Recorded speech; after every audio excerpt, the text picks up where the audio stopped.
This machine is printing the walls of a home. Companies are pouring billions into this new tech, hoping it could help solve our housing shortage. Houses that we need is anywhere from 3 to 6 million. 3D printers can cut building time in half. But one company estimates fewer than 100 were built in the US last year, out of 1.5 million total homes. We run into problems basically every day. There is no perfect system on how to do this just yet. So why hasn't 3D housing taken off? How does the cost compare to regular homes? And can this new tech help solve our housing crisis? A 3D home starts with a big trench for the foundation. Then workers prepare the concrete for the walls. We're really focused on a easily, readily available mix so that you could go to your local Home Depot or a local quarry and pick up the materials you need to print. That's Kristen Henry. She's the Chief Technology Officer at SQ4D, a company that built the first 3D home listed for sale in the US, in Long Island, New York. The cost to build in Long Island is very high, and there is also a shortage of construction labor available. The machine lays down foundation walls for 2 days. Metal wires add support. Once a final layer of concrete tops it off, the foundation is done. Now the walls of the actual house can go up.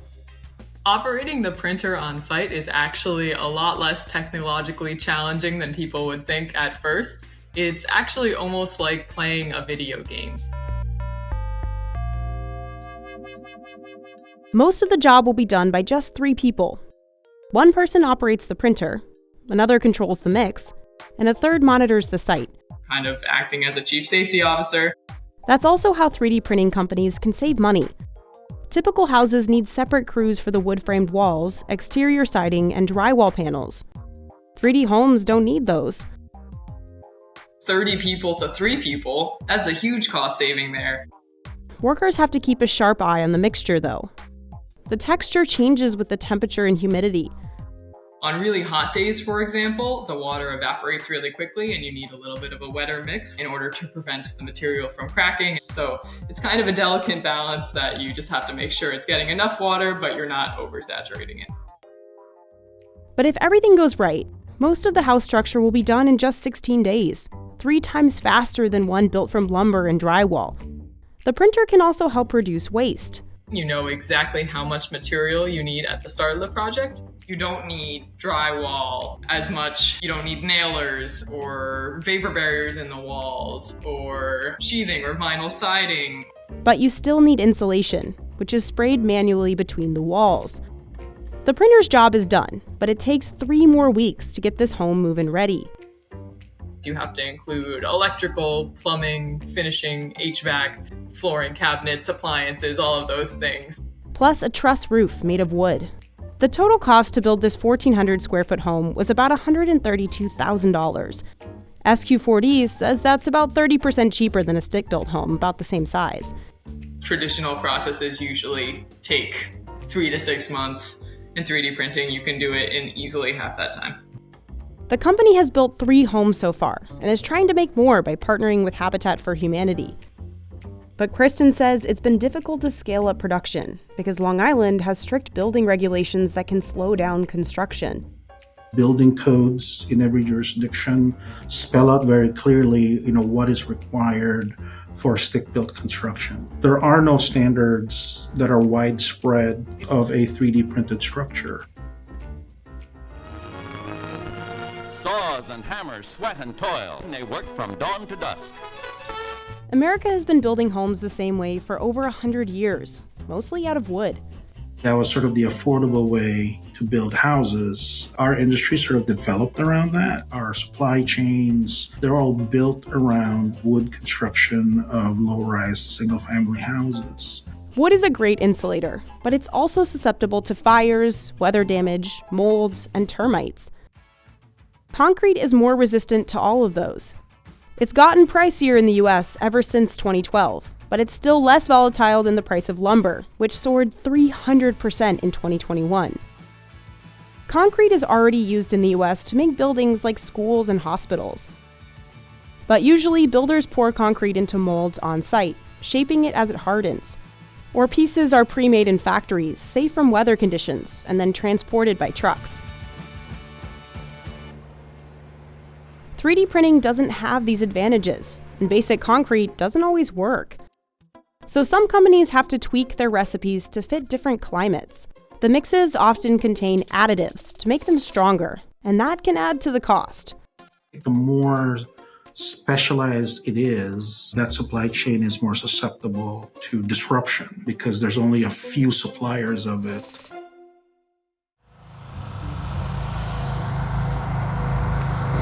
Alquist 3D, a startup in northern Colorado, has tested over a dozen mixes.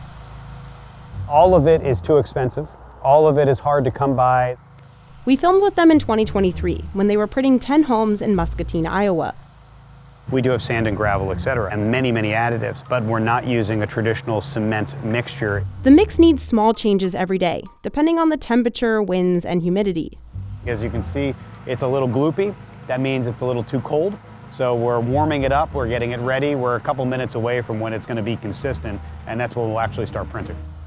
Even though crews are small, Zachary says finding people is hard. There are few people on the planet that actually know how to do this. All of our crew, we've learned it on site, doing it ourselves, which is expensive and time-consuming. Just a few days after we filmed here, Alquist demolished a partially built home. The mix wasn't strong enough to handle wear and tear. The material itself does not have a long history yet. The way it acts during construction and the way it acts over a long time after it's built is still to be determined. Alquist built 2 homes in 2023, but hasn't started any this year. We've spent a lot of time over the last couple of months training our crew, honing the material, making sure that the robot is the right robot for the right purpose, and getting acclimated to the climate. America has been trying to mass-produce homes for over a century. In 1909, you could order an entire home from a Sears catalog. The company pre-cut all the materials in a factory and usually shipped them by railcar. The home kits became a $90 million business, but they were discontinued in the 40s because of slumping sales. In the 70s, the US government spent millions promoting homes fully built in factories, also known as modular houses. Roughly 25,000 were built, but the movement didn't really catch on. Part of the problem was that it was expensive to build and operate the factories. Government aid dried up in the mid-70s, and a lot of the builders went under. Today, roughly 98% of houses are still assembled on site, mostly by hand. And it takes about a month longer to build a house today than it did in 1971. There are more regulations today than there were in the 70s. Material and labor shortages can also delay projects. 3D printing is supposed to help solve these problems. But Eric says for the trend to catch on, someone has to prove you can build lots of them fast while saving people money. And is that difference big enough that the people who build their housing will take a risk to adopt a new technology?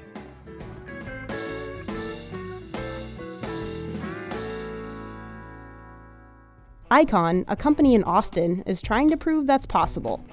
It's printing 100 houses in Georgetown, Texas's Wolf Ranch community, making it the US's biggest neighborhood of 3D homes. Some of the investment came from one of the largest home builders in the country, Lennar. If we want to get where we need to be with housing, we can't do what we've always done. Icon has printed 95 homes here using its own custom concrete mix, and a dozen here have already sold. In February 2023, Icon's co-founder Jason Ballard estimated 3D homes could be up to 30% cheaper and faster to produce than conventional ones. But the company wouldn't tell us how much it spent so far on Wolf Ranch. It is scalable, less expensive, faster, and a stronger home than any of the homes that I've built in my past career. While 3D printing can save money, some costs still have to come down, starting with the machines. I do believe we need to keep bringing down the costs of the mixers themselves, as currently those are a pretty significant cost in addition to the machine. Kristen hopes that as more homes are 3D printed, the public will get more comfortable with them. As with any new technology, people are often pretty skeptical at first, Even if you think back to the first cars that were developed, it took quite some time for consumers to actually start to adopt it and want to be driving these vehicles all over the place. Really, the only complaint I've gotten so far is that too many people are coming to look at the houses, because since there's so few in the country, people are really excited about it and are knocking on front doors saying, "Hey, can I come see your house?" We spoke to a new owner of a 3D printed home built in Virginia by Alquist. Sierra Romas bought it through Habitat for Humanity's first-time homebuyer program. Everything that you would think about that a house needs, it has. So no issues. Yeah, you can't punch holes through these walls. Not at all. Some people have said, "Oh, I would never. That's just too different for me. How do you change the walls? How do you change the paint?"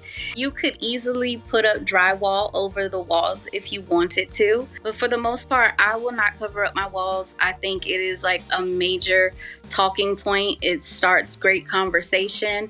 And for me, it's kind of like living inside art. And actually, we just recently had a terrible thunderstorm, and it was so quiet.